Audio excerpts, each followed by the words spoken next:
We're going to start our reading of The Big Wave by Pearl S. Buck. I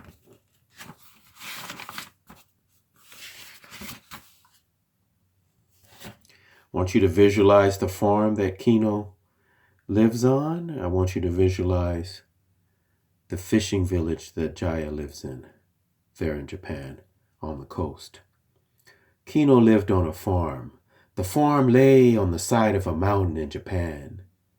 The fields were terraced by walls of stone, each one of them like a broad step up the mountain. What does terraced mean? Centuries ago, Kino's ancestors had built the stone walls that held up the fields. Above all the fields stood the farmhouse that was Kino's house. Sometimes he felt the climb was a hard one, especially when he had been working in the lowest field and he wanted his supper. But after he had eaten at night and in the morning, he was glad that he lived so high up because he could look down on the broad blue ocean and the foot of the mountain.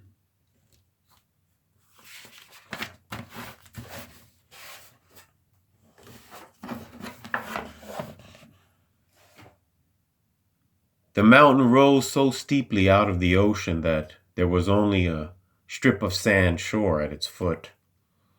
Upon this strip was the small fishing village where Kino's father sold his vegetables and rice and bought his fish. From the window of his room, Kino looked down upon the few thatched roofs of the village, running in two uneven lines on both sides of a cobbled street. These houses faced one another, and those that stood beside the sea did not have windows toward it.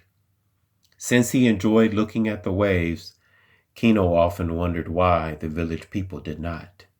But he never knew until he came to know Jaya, whose father was a fisherman. Jaya lived in the last house in a row of houses toward the ocean, and his house did not have a window toward the sea either.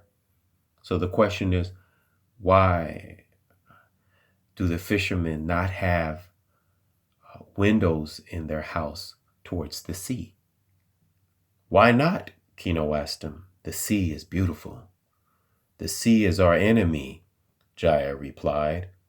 How can you say that? Kino asked. Your father catches fish from the sea and sells them, and this is how you live. Jaya only shook his head. The sea is our enemy, he repeated. We all know it. It was very hard to believe this. On hot, sunny days when he had finished his work, Kino ran down the path that wound through the terraces and met Jaya on the beach. They threw off their clothes and jumped into the clear seawater and swam far out toward a small island which they considered their own. Actually, it belonged to an old gentleman whom they had never seen, except at a distance. Okay, try to visualize the old gentleman. What does he look like?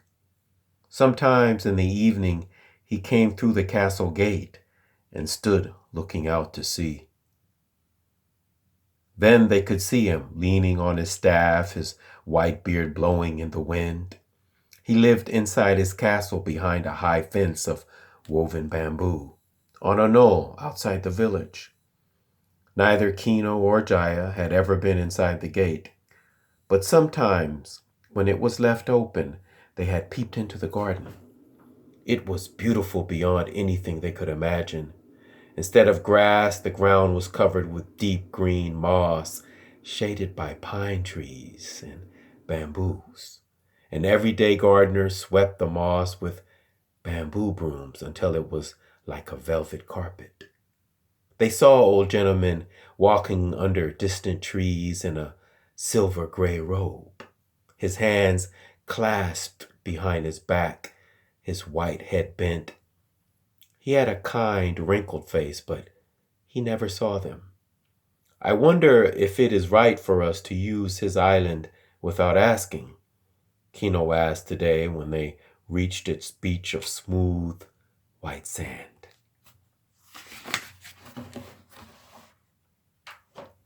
He never uses it himself, Jaya replied.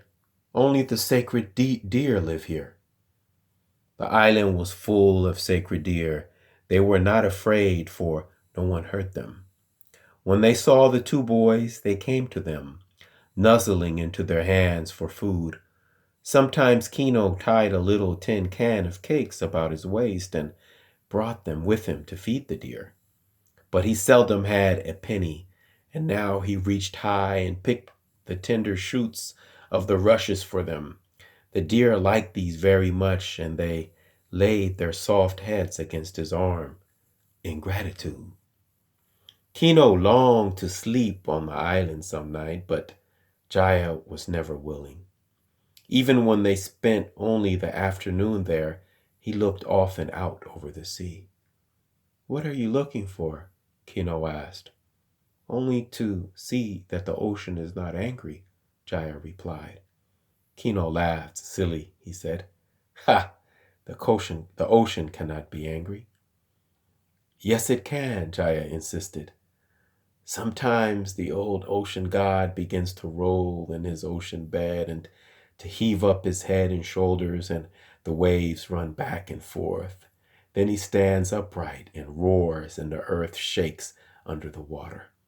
I don't want to be on the island then." "But why should he be angry with us?" Kino asked. "We are only two boys and we never do anything to him." "No one knows why the ocean grows angry," Jaya said anxiously. But certainly the ocean was not angry this day. The sun sparkled deep into the clear water, and the boys swam over the silvery surface of rippling waves. Beneath them, the water was miles deep.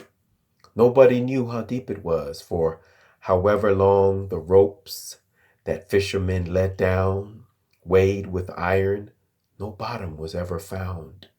Deep the water was, and the land sloped swiftly down to that fathomless ocean bed. When Kino dived, he went down, down, down, until he struck icy still water. Today, when he felt the cold clasp his body,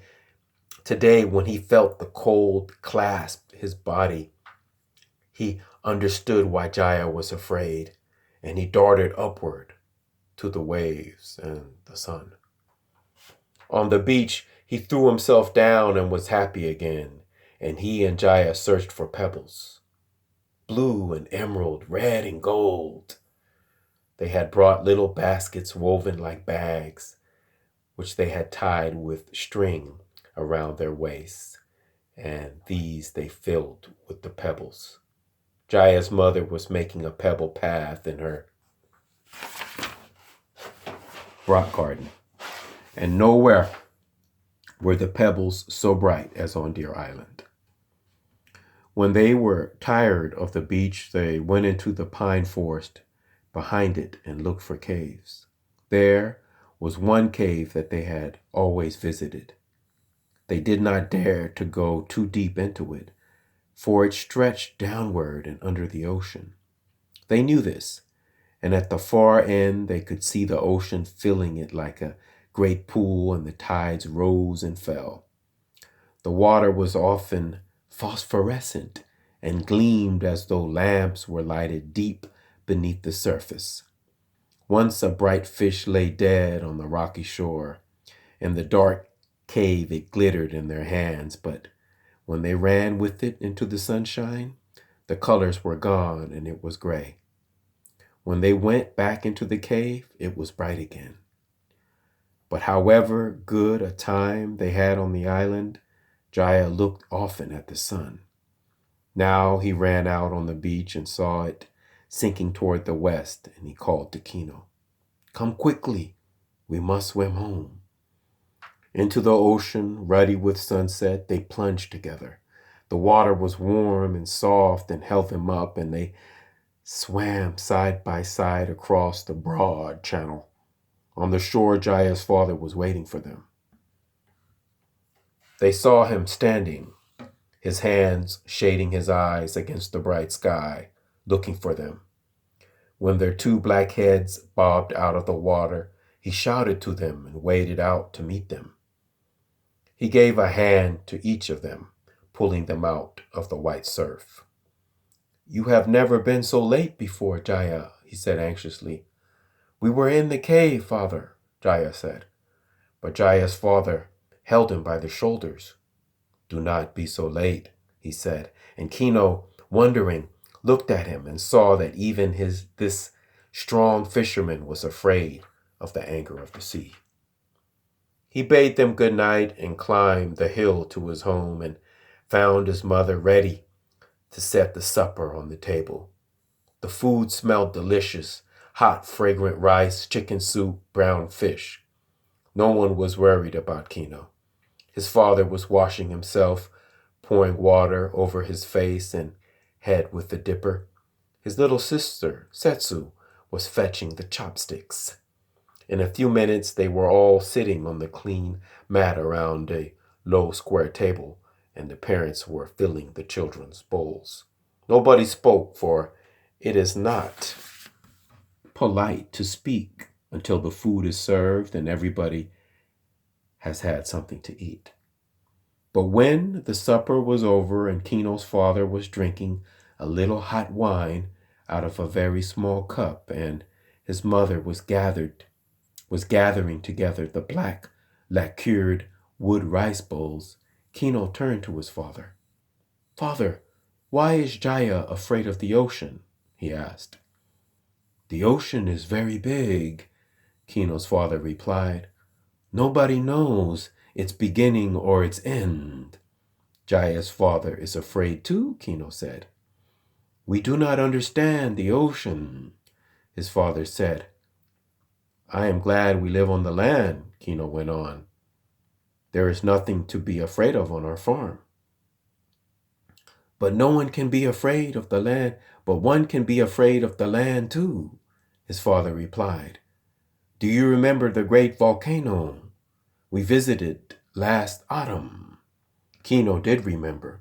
Each autumn after the harvest was in, the family took a holiday. They always walked, even little Setsu. They carried packs of food and bedding on their backs and in their hands, tall staffs to help them up the mountainsides. And then, forgetting all their daily tasks, they walked to some famous spot. At home, a kind neighbor tended the chickens and looked after the place. Last autumn, they had gone to visit a great volcano 20 miles away. Kino had never seen it before, but he had heard of it often, and sometimes on a clear day, far to the edge of the sky, if he climbed the hill behind the farm, he could see a gray, fan-like cloud. It was the smoke from the volcano, his father had told him. Sometimes the earth trembled even under the farm. That was the volcano, too. Yes, he could remember the great yawning mouth of the volcano. He had looked down into it and he had not liked it.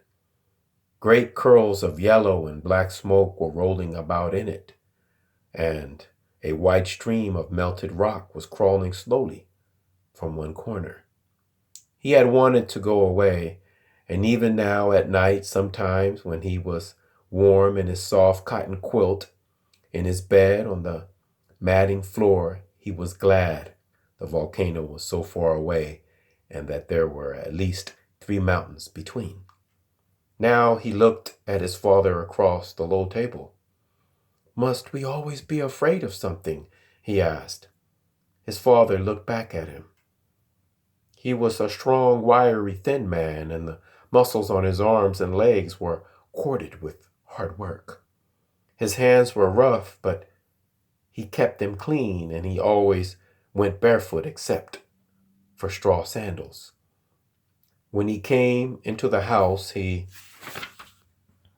took even these off. No one wore shoes in the house. That was how the floors kept so clean.